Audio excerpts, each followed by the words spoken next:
Mission Possible, where we explore the frontiers beyond individual scale.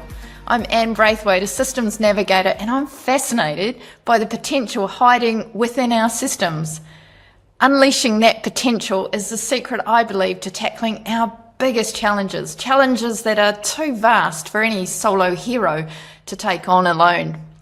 Each week, I'm speaking with visionaries who've discovered that our greatest resource doesn't lie in individual brilliance, rather, it's the incredible capacity that exists between us all. Join us as we discover how to tap that potential by working beyond boundaries, beyond individual scale.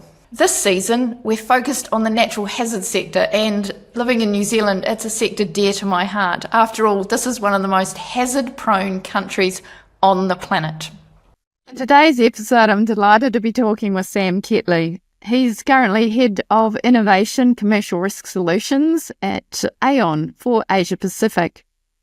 Sam and I now go back 10 years, where we first met working with a number of others in Wellington across the New Zealand challenge of insurance in the public sector, facing into a pretty shaky country that kept getting hit by rock and roll earthquakes. And what did that mean for insurance? It's an exciting episode. I hope you learn a lot about the interplay between insurance, the natural hazard sector, and you at home.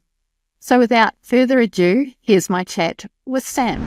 Sam Ketley, welcome to the podcast. It's been way too long since we caught up, and I'm delighted to have you here today. Can't wait to spend the next 40 minutes having a chat about broadly the natural hazard sector. But as you so rightly said before we push the record button, what a broad topic. So let's see where this conversation goes, and let's have fun with it. Sam, could you give us a couple of words just about you just before we get started? It's always that awkward question, but just to introduce yourselves briefly to our listeners, that'd be awesome. Thank you. So Sam Ketley, I guess the best description of me is I'm a souvenir now. Married a Kiwi girl, came to New Zealand, been here 12 years, but really my background, engineer, fell into insurance, became an underwriter, insurance broker. My current role is I lead innovation for Aon across Asia Pacific for our commercial risk solutions business. So kind of looking at problems we face and coming up with ideas and solutions and how to fix them in a nutshell. Fantastic. Thanks, Sam. And Sam, you and I first crossed paths a few years ago now, when we were at an intersection with Earthquake Commission, I think it was, in New Zealand, and we were broadly across the sector looking at that interplay where the insurance, the private sector interplay with the public sector and then private citizens. And we had some really interesting conversations. We ran a few workshops and so forth, harnessing the collective brain power that we had around New Zealand and even more broadly than that. So if we sort of zero in on that kind of thinking and that interplay between the sectors, I wonder if you could, just to get us warmed up into it, thinking about, from your perspective, what practices or beliefs or ways of operating do you think are currently dominating that field of play as relates between insurance and natural hazard sector? What's out there at the moment? What's the big stuff that's really driving us around? Yeah, so that was 2019 before COVID, and all that kicked off. I think we called them Risk and Resilience Solutions Forum, and it was looking at getting across the different silos between public and private sectors and how we could work together. And if you sort of boil that down into sort of what the thinking and practices dominate out there at the moment, I think a lot of the solution, I think the biggest issue has been we're still siloed. We've seen some improvements, but we're not coming together yet. There's a lot of duplication of effort. Thinking about it, there's some pockets. There's a lot of science and engineering. There's a lot of focus on the physical aspects, or a lot of focus on the hazards, not necessarily the risks, and certainly not enough around the mitigation piece. But the biggest thing is that because we're not working cohesively it's not quite working, which is where we were trying to come up with a solution 5 years ago. And there have been improvements. I'm not saying it's not there, but it's just we're not all the way there yet, if that makes sense. Yeah, it does.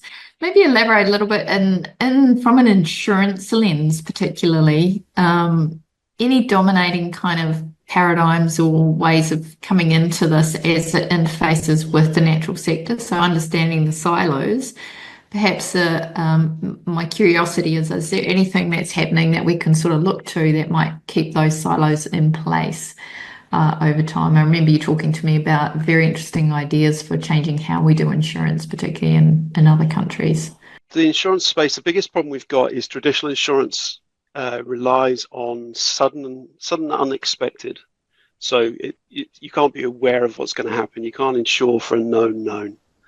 And the problem we've got with a lot of natural hazards, and natural hazards, it varies from, we're talking massive earthquakes or frequency flood issues, that whole scope. The insurance can cover what's sudden and unforeseen, but not what is going to be. If it's going to be a known flood every 2 or 3 years, they're not going to insure you for that. So the issue we've got in the insurance sector is how do we, something that is such a beneficial tool and solution for protecting wealth and built environment, how can we continue providing that in a situation where the risk is becoming such that for flood in particular, we're going to see insurance retreat. We're already starting to see it around the world. You're seeing if insurers aren't suitably resilient, they're going under. And that just really undermines the whole system. As soon as we don't have insurance, you struggle to access finance. And all it's just a real detriment to the economy. So we need to be looking at solutions around how do we mitigate that, before it's too late, before we've got an issue where we can't get insurance. But I guess the good news is that's traditional insurance. There are alternatives. An exciting space potentially is that because you can still get windstorm cover in places like the Caribbean through stuff called parametrics.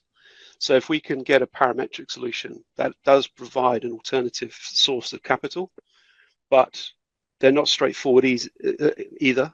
And then there's also an issue, and this is a common issue, where we can create a solution, but if there's no marketplace, if people don't see a burning platform, don't see the need, then the insurers won't provide it, and vice versa. Where there is a need, it's probably that the insurers won't provide it because it's not going to be profitable or sustainable for them either. So it's a very fine line that we're treading between the client, the insured, and the insurers and reinsurers. Tim, can you tell us a bit more about parametrics? It's not a term that's commonly understood, I don't think. Yeah, so in simple terms, indemnity insurance is cover. It's very broad. There's you enter into a contract. There's a wording. There's basically insurance clause that says if the event happens as per the clause, the policy activates, and then you go through a whole long-winded claims process. Generally, the insurer is saying, well, we'll indemnify you. We'll put you back in the position you were at the time just before the loss. And that claims process just takes time because you have to demonstrate that you're reinstating your assets. So it works. It can sometimes be very quick. Quite often it's quite long and complex. And so that's a traditional insurance product. Parametrics work on the principle that it's a parameter. It's not a broad sort of coverage. It's a very specific, and it's the trigger, the mechanism is the parameter. So it could be wind speed at a location. It could be a level of earthquake shaking at a location. So it's very risk focused, very solution orientated around a specific peril at a specific location. Insurers like them. Lots of capital markets like them because they are quite black and white. If the trigger's met, they pay. Some clients love them because they're so quick. There's no real test of damage, and if you've insured for a set amount, the event happens, trigger, it pays usually within sort of 30 days. And we've seen them working. Morocco, recently the hurricanes that went through Florida, there were parametrics in Florida. These have worked. The issue is they're quite new, so they have been quite expensive. Pricing is coming down as more people use them. But the other issue as well is obviously if you get the wrong trigger, you choose the wrong parameter, or you suffer damage but the parameter's not being hit, it's not worked. So they're really good, but there needs to be a lot more thought at the front end around what to do and what the parameters you're choosing and the makeup of the solution to make sure it works. Yeah. Hopefully that helps. Yeah, I'm sure it will. Let's have a think about, so that's something quite innovative. It's getting tested. A number of years ago that product wouldn't have existed. And you've talked about the market searching for a product and a product being made available that suits insurers, but then the market's got to even know about it. So again, that fine balance and that fine interplay. You talked about earlier starting to see the potential for insurance retreat, and I just wonder if there are any practices and approaches in addition to parametrics that are starting to be discussed at a more macro level that will help shift the field, maybe that interplay, that intersect. I recall us talking about the great need for the underwriting of insurance for our infrastructure, for our country, to get investment, so forth, so we can do offshore investment for infrastructure projects. So it's a very complex interplay of actors and different players in the system. Have you seen anything shifting in the past, 5 years, 10 years, whatever, that tells us the trajectory is moving and we are not sitting on our laurels of traditional insurance or the interplays? What's happening in the field that you look to that's positive around how this is shifting? We're seeing slow, gradual progression, but we aren't there yet. So the issue you've got is in these areas where insurance retreat is likely. Yes, there is potentially an alternative, but the issue is potentially we've got so much at risk in areas that are not currently exposed but will be, that there is simply not going to be enough capital to go around. And I think we need to start thinking it is a systemic issue. So insurance is not the solution. Land use planning it's everything has to come together. So we need to stop building in areas which are not great. We need to enable solutions which allow people to be relocated out of exposed areas. Otherwise, we need to start looking at how do we physically mitigate, bigger defenses for areas which are very high value that we can't move. And then we look at the sort of combined solutions between sort of risk financing and risk transfer. And it's all going to be a combination, but it's really going to take people to come together. And in a way, we kind of saw that in New Zealand. It's unfortunate. I hope we don't need a catalyst event. But if you look at what happened with Christchurch and the innovation that came out of following the Christchurch earthquake, it almost takes that type of event, unfortunately, to sort of drive the impetus to go there. But I think there are enough events going on around the world. You're seeing all the sort of weather bombs and atmospheric rivers and big storms, bigger hurricanes, more violent hurricanes, cyclones. I think there's more of that potential for a catalyst, but we haven't yet got a sufficient tipping point to move from theoretical to practice. So we've got the right ingredients. We're just not there yet with the right sort of recipe, shall I say? Thanks, Sam. Are there any, thinking of those catalytic events that are happening kind of on a more regular timeline going on around the world at the moment, are there any that have happened in the last few years that you look to and say, yes, there was some innovation came out of that. That was a good example of people coming together, moving towards solutions collectively, even if it wasn't perfect? There are things that we could look to there that we can learn from and go, let's take a bit of that and see what we can do with it. I'm trying to help create those solutions. We're trying to actually bring the actors together. So this is about getting physical mitigation providers with financial. So I see myself in the world of financial risk mitigation as insurance and risk transfer solutions, working in hand with entities and companies that create physical mitigation. So your engineering consultancies, your asset managers. But then you've got to align the stars with the asset owners or ultimately the insured, and be that government, be it private sector. And then you've got to think through, is the legal framework, is that going to allow people to still maneuver? Is it quite constrained? There's a whole litany of issues. And I think at the moment, like that's what I say, the problem's very complex. The solution's going to be complex. And I've not seen it, and I'm looking forward to seeing whoever does it first, but I've not quite seen everything fall into place. So there will definitely be solutions out there that I'm not aware of, where people have sort of come together.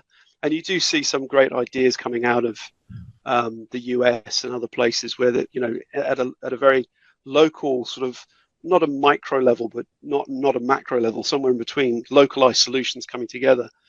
But it's still not, for the problems we're facing, it's still not sufficient. At a natural hazards conference in Australia earlier in the year, and it seemed to me there was quite a push for more action at the local level to take care of mitigation and self-reliance and resilience. And very much the message was it can't be one or the other. It can't just be macro and it can't just be micro. That's right. And there was a whole lot of discussion around different thinking that was going on, and even different technologies, methodologies, inspiration from other sectors that people were picking up. And that's just interested in your reflections on that micro resilience. And it was very much in the mitigation and I'll say self-reliance, because resilience is such a loaded term these days. Communities becoming self-reliant and less dependent on, we would say here in New Zealand, the Crown, but in other countries, the federal or the state, to kind of be that insurer of last resort, as we often hear that coming. What are your thoughts and reflections on that? And again, things that you're seeing out in your orbit that might be useful to have a think about. Again, you see pockets of that. We had a good example with Queenstown Lakes District Council doing a lot of work, taking, and actually this sort of, you scroll back a little bit, one of the biggest things that's improving is the amount of information and data that's becoming available. So if we can understand a problem better, quantify it better, or just have better information around it, be it, you know, satellite pictures or whatever, so we can actually understand what the problems are, you can then come up with a better strategy around how to mitigate it. There is definitely that micro piece. So for Queenstown Lakes, it's been a lot of investment in their asset management and better assets, redundancy, building stuff that's going to be more resilient in the future. So that's really good to see, because their attitude was that if there was a big alpine fault type event, the West Coast gets destroyed, really badly affected, and all these issues going on. Queenstown is not going to be the focus of attention, because there's going to be thousands of other people affected. So we're going to have to be sort of on our own. And I think that was a good attitude that they took. They decided that, you know what, we're going to own our own problem and do what we can to be in the best position. And I do think that's a really good mindset for all of us to be aware of. What can I do? So putting, you know, solar panels on your own house is a great way of having a little bit of self-reliance, in the way of if power goes down, if you've got batteries and solar panels, then you know, you've got a little bit more independence as such. So, you know, all these different levels. Then but there's always this interplay, and it's a legacy issue. We didn't know what we didn't know in 1980, and allowing people to build in places, and even before that. And then people get attached to things and they don't want to move. And it's like, how do we get people to accept there is a risk, and they're now an exposure to the rest of us, and we really need them to rethink how they're operating. But that's very emotive. So it's this whole combination of all these different factors, and then also the personal aspect and people to people aspect. So it's complex. It is, absolutely.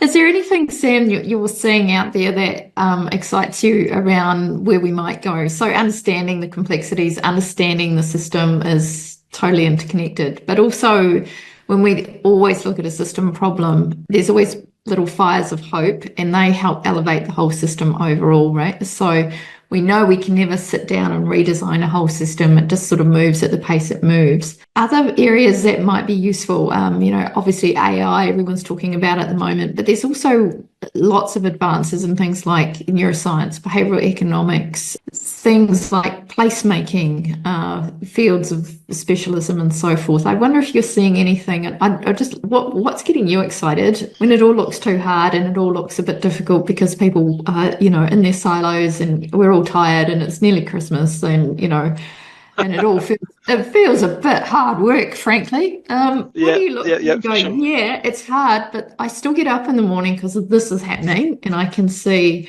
some potential there, even if it's just a pocket, even if it might be a glimmer of hope at government level or local government or your neighbourhood. What are you seeing out there that you go, that could be something? It definitely feels like there are things coming together. So there was a recent meeting in Wellington between the Natural Hazards Commission and a whole bunch of insurers and brokers and loss adjusters about how do we operate more effectively as a community if another big event happens, which was really positive.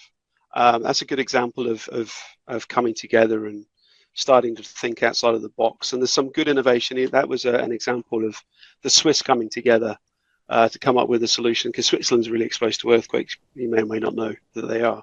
But it's a good example of looking outside of New Zealand and saying, could we bring that home here?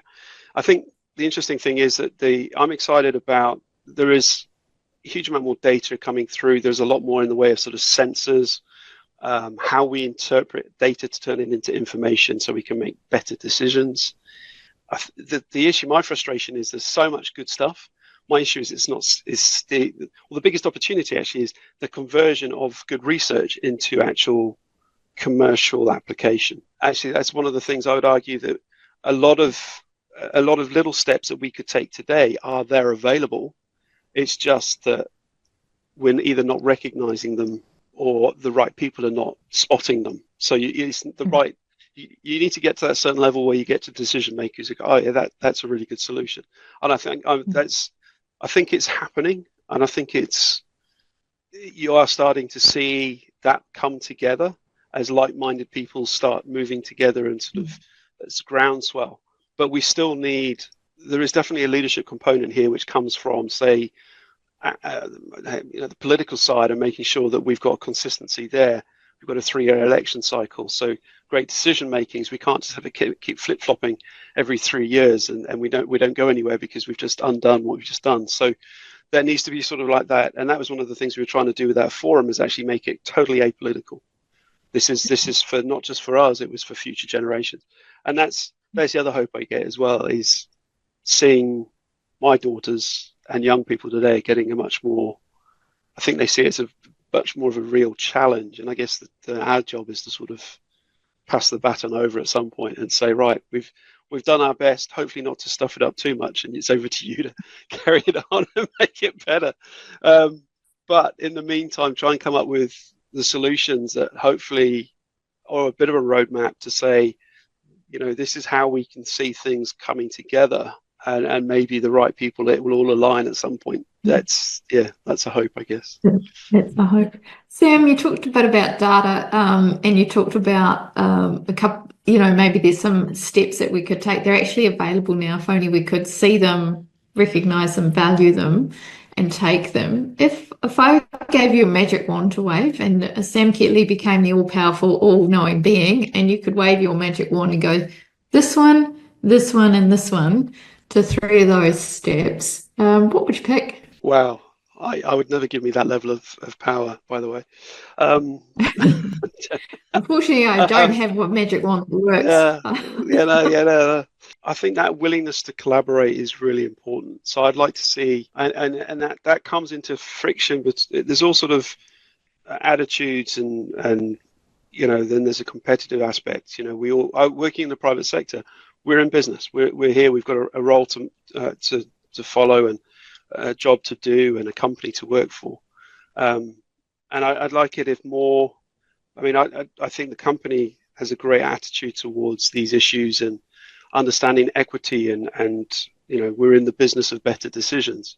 So I can really see that, but it's also that collaboration and partnership between ourselves and maybe our direct competitors might be quite hard, but there are organizations that we could align with in order to come up with solutions. I think we've got to be careful of saying there's no one person with the right solution. I think every single solution is going to be bespoke and fit the right time. And we may have it, somebody else may have it. But I do think that there needs to be greater collaboration of getting like-minded people together. So that would be sort of one of the things I'd like to see more of, is for coming together and working together. The other thing is I think you alluded to it before, the investment.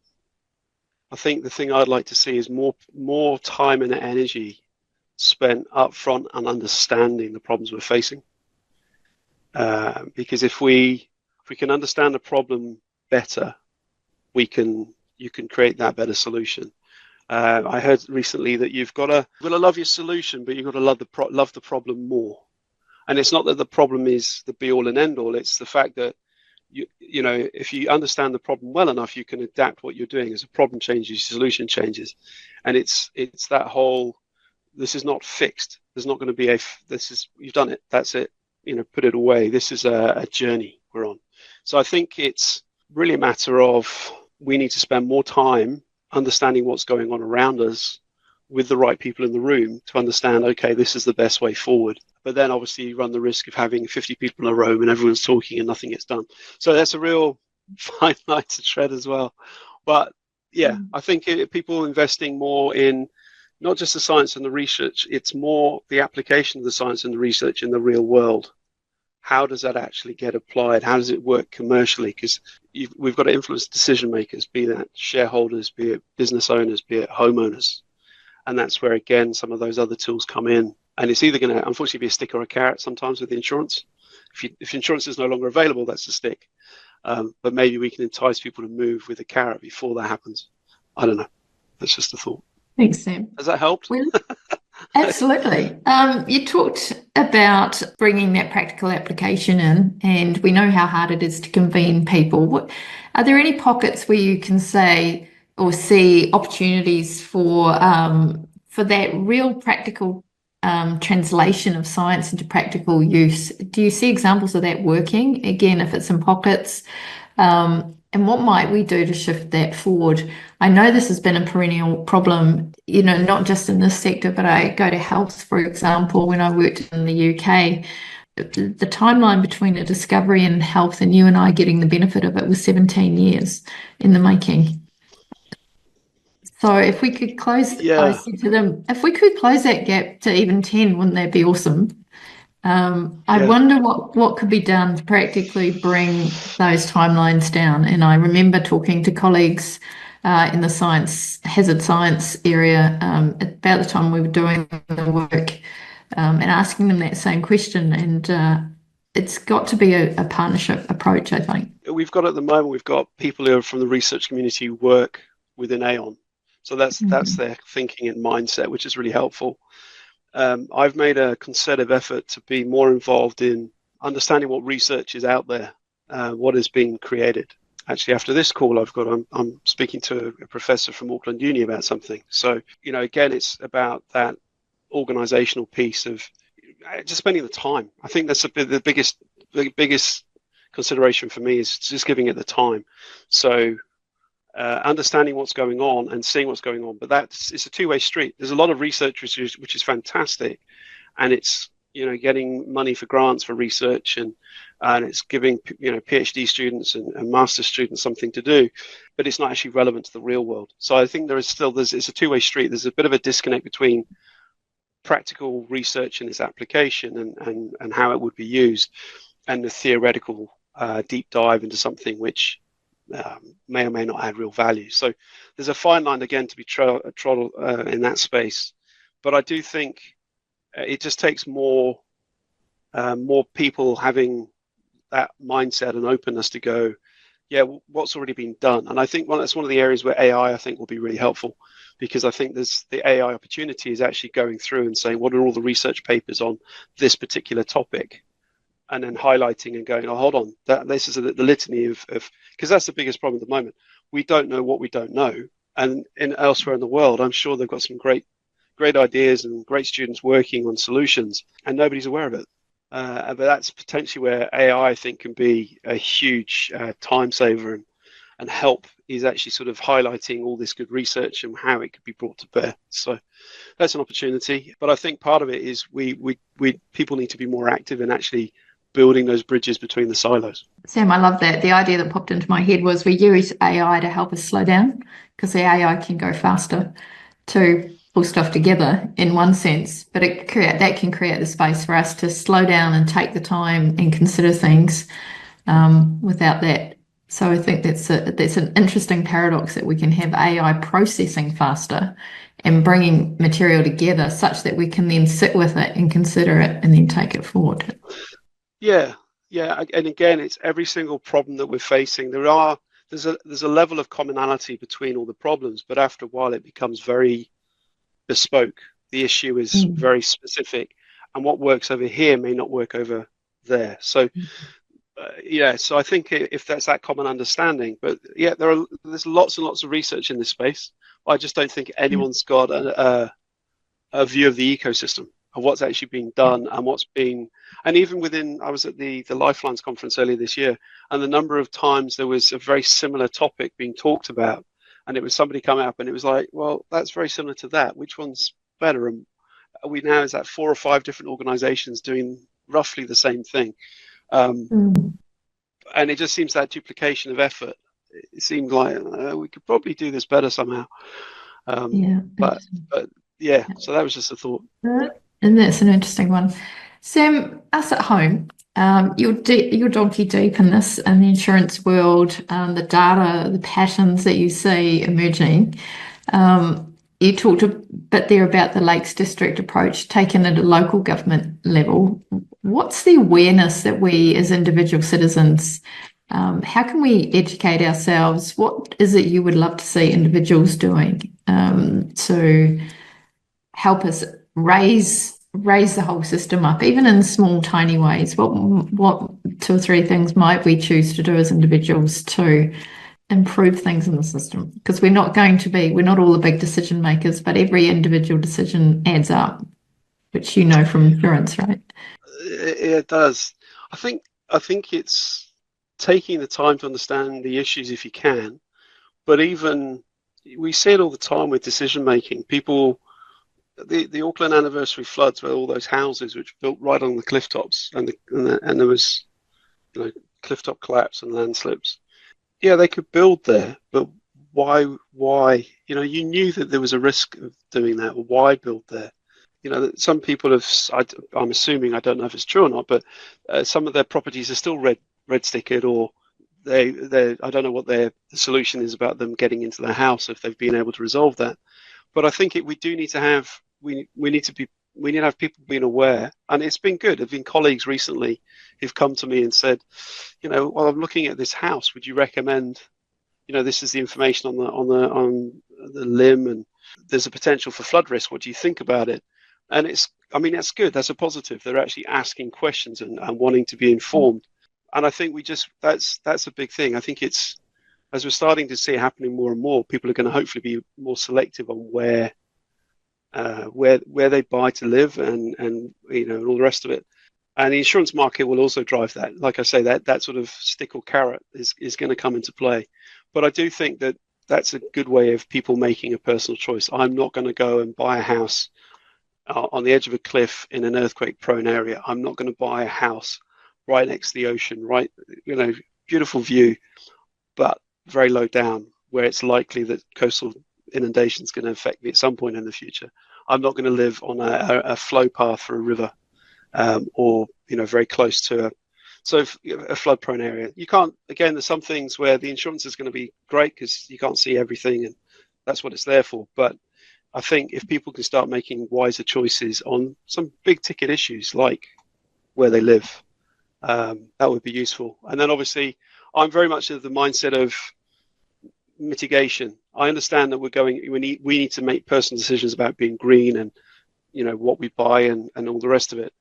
But unfortunately, I do see sort of on a macro level, at a global level, there's some fairly big sort of climate change deniers out there. So I don't think we're going to be in a position to change the world from an environmental point of view.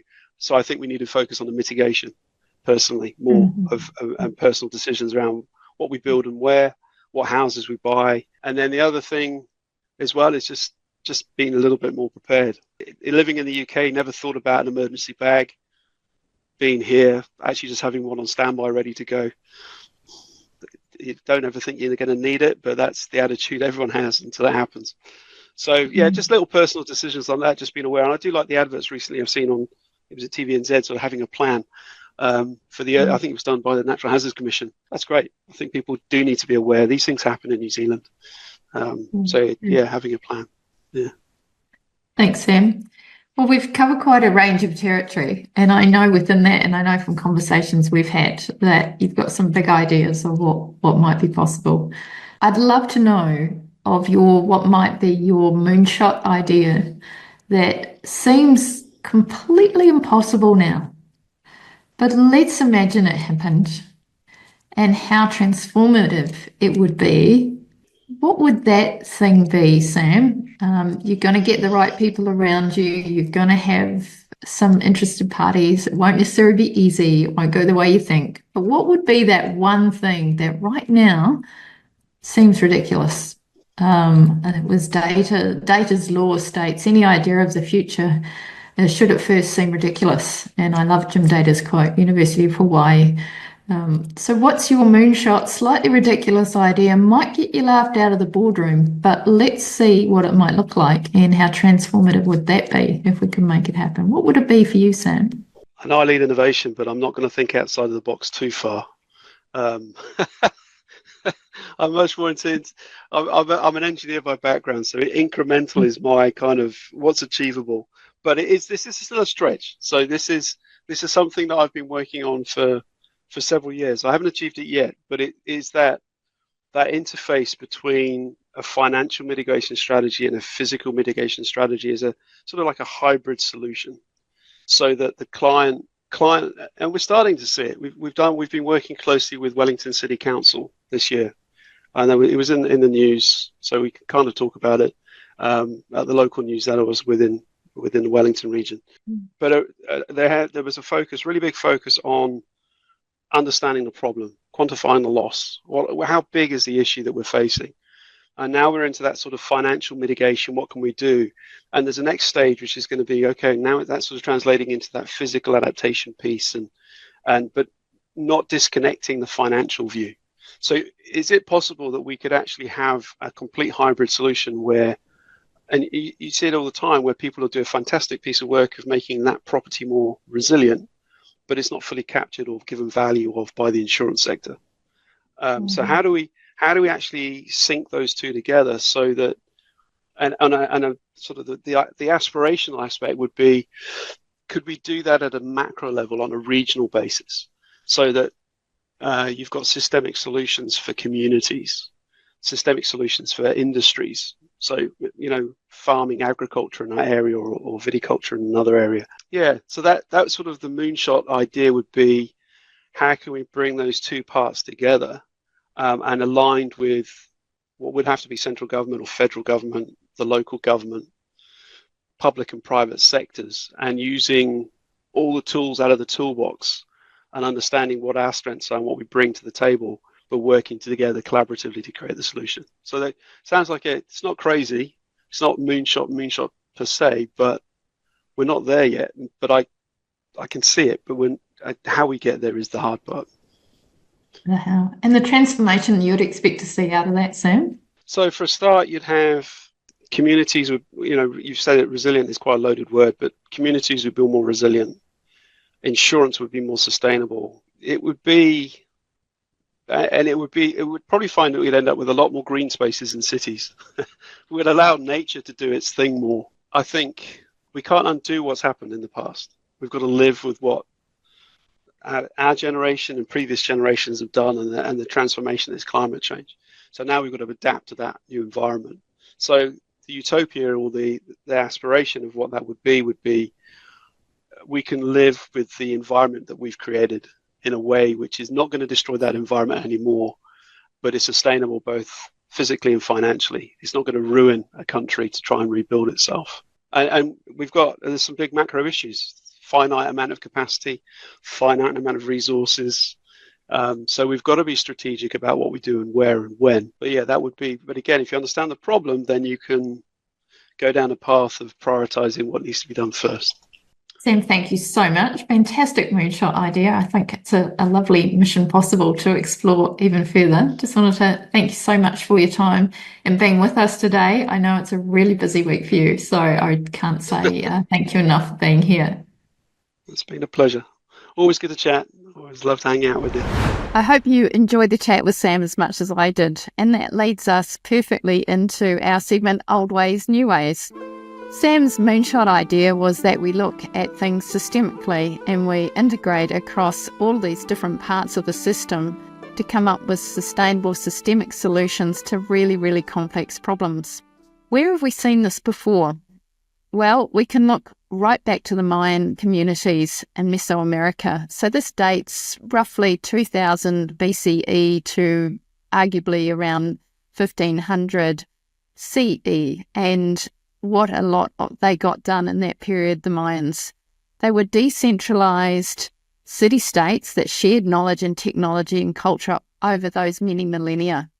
And this, I think, is what Sam was talking about. How do we share our knowledge? How do we look at the whole system and work across all of that to come up with solutions that work for everyone? It's a deeply complex space, as we've seen from Sam, and the interplay of both commercial and political risk with you and I every day in our homes and the cities that we live in. The Mayan civilization was a highly decentralized network of city-states. Each functioned independently but contributed to collective growth and prosperity of the wider culture, and I think that's what we're talking about here. Despite an absence of that unifying central government, the Maya's collaborative nature allowed them to achieve remarkable advancements in various fields which were shared across the region and over many centuries. And these things were of importance to all involved. And as we'll see from Sam's conversation, he highlights some of those areas for us that we all need to be concerned about.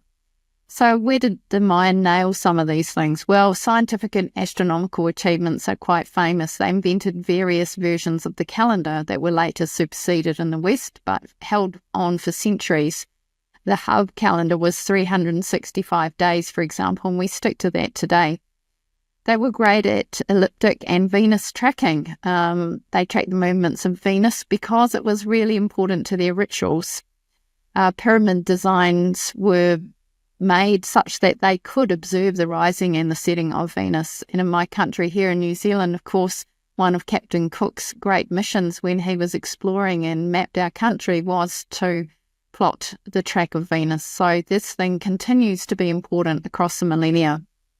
These scientific achievements weren't isolated to a single region. They were passed from one Maya city to another through networks of trade and travellers and priests who moved freely across this vast region.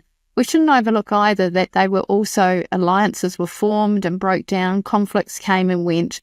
But even in those troubled times, much like we are experiencing in many parts of the world today, the knowledge and the technology and the thinking still passed along and ultimately helped to restabilise areas and to lift the whole evolution of the countries. The thing I wanted to focus on most, though, was agricultural innovations, because these really looked at the entire system and were really for the greater good of sustaining increasingly large populations. They developed, the Mayans, advanced agricultural practices that were tailored to diverse environments of the region. So there was no one-size-fits-all, and it's something that we need to think about when we look at a system. They had rainforest to coastal areas, wet to dry, and their ability to create and pass on ideas about sustainable farming methods was critically important for sustaining their large populations. These concepts and way of operating, I believe, is something that we should be considering when we take on Sam's Moonshot challenge of looking at an entire system in our thinking. Finally, just to point out that the Mayans were also pretty cool at architecture and engineering. Their construction techniques were incredible. They created massive stone structures, and many cities included plazas, pyramids and observatories to challenge those that we commonly know in Egypt. And all of this without centralised and unified state control that many ancient civilizations, Egypt included, had. They were made possible because each Maya city, while independent, was part of a broader network of cultural exchange. The knowledge was passed through, as I've mentioned, trade and rituals and the movement of people. So what couldn't we do together if we started looking at things from a systems perspective, particularly when we're thinking about the interplay of insurance with the natural hazard sector and the possible place that AI, different types of insurance, can play in the world of tomorrow. I've enjoyed speaking with Sam. I hope you've enjoyed the podcast. We look forward to seeing you next time here on Mission Possible. I'm Anne Braithwaite. We'll see you next time.